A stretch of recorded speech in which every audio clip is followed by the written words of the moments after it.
অন্যদিকে আপনারা জানেন যে তোলাবাজির অভিযোগে ধৃত বিধাননগরের প্রাক্তন তৃণমূল কাউন্সিলর দেবরাজ চক্রবর্তী, যাকে গতকালই আমরা দেখেছি আদালতে পেশ করা হয়েছিল এবং 7 দিনের তাকে পুলিশ হেফাজতের নির্দেশ দেয় আদালত। সেই দেবরাজ চক্রবর্তী সম্পর্কে একাধিক চাঞ্চল্যকর উঠে এলো। পুলিশ সূত্রে যেমনটা জানা যাচ্ছে যে পুলিশকে এড়াতে, গা ঢাকা দিতে ভারত ভ্রমণ করছিলেন এই দেবরাজ চক্রবর্তী। গত 15 দিনে প্রায় 6টি রাজ্য ঘুরেছেন তিনি, কিন্তু তাতেও শেষ রক্ষা হলো না দেবরাজ চক্রবর্তী। নজর এড়াতে 15 দিন ধরে ছোট ছোট হোটেলে গা ঢাকা দেন তিনি। পরিচয় লুকোতে নগদে হোটেলের বিল মেটান দেবরাজ।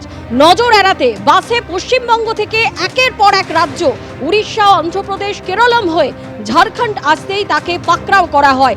আপনারা জানেন যে ঝাড়খণ্ড পুরুলিয়া সীমান্ত থেকে তাকে গ্রেপ্তার করে রাজ্য পুলিশের এসটিএফ এবং গতকালই তাকে আদালতে পেশ করা হয়। 7 দিনের পুলিশ হেফাজতের নির্দেশ দিয়েছে আদালত। আতশ কাছের তলায় এই মুহূর্তে ডিসি গ্লোবাল নামে এই সংস্থা।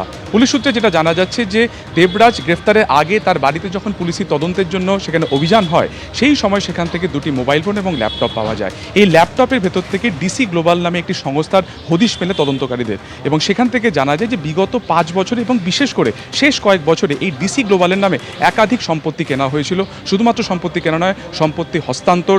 এই ডিসি গ্লোবালের অ্যাকাউন্ট থেকে অন্যান্য বেশ কিছু ব্যবসায়ীর কাছে কিন্তু টাকা গিয়েছিল, বিশেষ করে ট্যুর অ্যান্ড ট্রাভেলস, এবং শেষ 1 মাসের মধ্যে কিন্তু ঝাড়খণ্ডের এক ব্যবসায়ীর কাছেও কোটি কোটি টাকা গিয়েছিল। অর্থাৎ কোথাও না কোথাও এই দুর্নীতির টাকাকে বিনিয়োগ করা হয়েছিল এবং কালো টাকাকে সাদা টাকাতে পরিণত করার একটা সুন্দর পরিকল্পনা চলছিল। তো এই ডিসি গ্লোবালের আদপে কারা রয়েছেন, অর্থাৎ ডিসি দেবরাজ চক্রবর্তী নাকি এর নেপথ্যে অন্য কেউ রয়েছে, তদন্তকারীরা জানার চেষ্টা করছেন।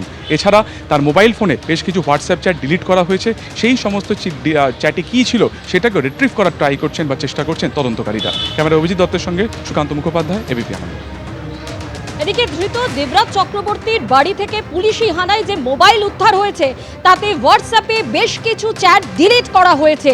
সেই সমস্ত ডিলিট হওয়া চ্যাট পুনরুদ্ধারের চেষ্টা করা হচ্ছে এবং প্রয়োজনে পুলিশ ফরেনসিক বিশেষজ্ঞদেরও সাহায্য নেবে বলে জানা যাচ্ছে। দেবরাজ চক্রবর্তী মামলায় বিধাননগর কমিশনারেটে সিটের হাতে নতুন তথ্য। ডিসির তত্ত্বাবধানে সিট তদন্ত রিপোর্ট যাবে সিপির কাছে। উদ্ধার হওয়া ল্যাপটপে মিলেছে ডিসি গ্লোবাল নামে সংস্থার একাধিক নথিপত্র। ডিসি গ্লোবাল সংস্থার নামে একাধিক সম্পত্তি কেনা হয়েছে, সম্পত্তির মালিকানা হস্তান্তর করা হয়েছে দাবি পুলিশের। এই কোম্পানির অ্যাকাউন্টের মাধ্যমে একাধিক আর্থিক লেনদেনের গুরুতর অভিযোগ।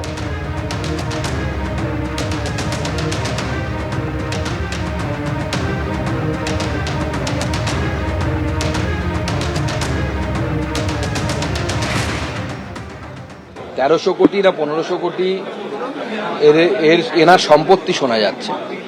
এবং এই সম্পত্তি, আমার যেটা মনে হয়, যদি এই পরিমাণ বিপুল সম্পত্তি থাকে তাহলে এই সম্পত্তি শুধু দেবরাজের সম্পত্তি না, এর মধ্যে অভিষেক বন্দ্যোপাধ্যায়েরও কিছু সম্পত্তি আছে ওর নামে করা বা ওনার স্ত্রীর নামে করা। এই সবই তদন্ত হওয়া উচিত। কারণ আমরা বিভিন্ন সময় দেখেছি, সে কালীঘাটের কাকুর সেই অডিও রেকর্ডিং হোক বা অন্য কোনো ক্ষেত্রে হোক, বারবার অভিষেক বন্দ্যোপাধ্যায়ের নাম এসেছে এবং বারবার অভিষেক বন্দ্যোপাধ্যায়ের নাম এসে এটা প্রমাণিত হয়ে গেছে যে উনি নৈবেদ্য ছাড়া খুশি হন না। সব ক্ষেত্রে নৈবেদ্য ওনার চায়। তো স্বাভাবিকভাবে ও দেবরাজ এত কিছু করেছে, সে নৈবেদ্য পাঠায়নি ওখানে, সেটা তো হতে পারে না।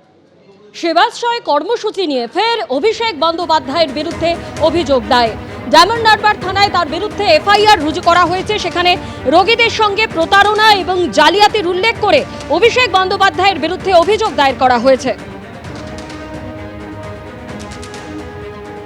এবিপি আনন্দ, এগিয়ে থাকে, এগিয়ে রাখে।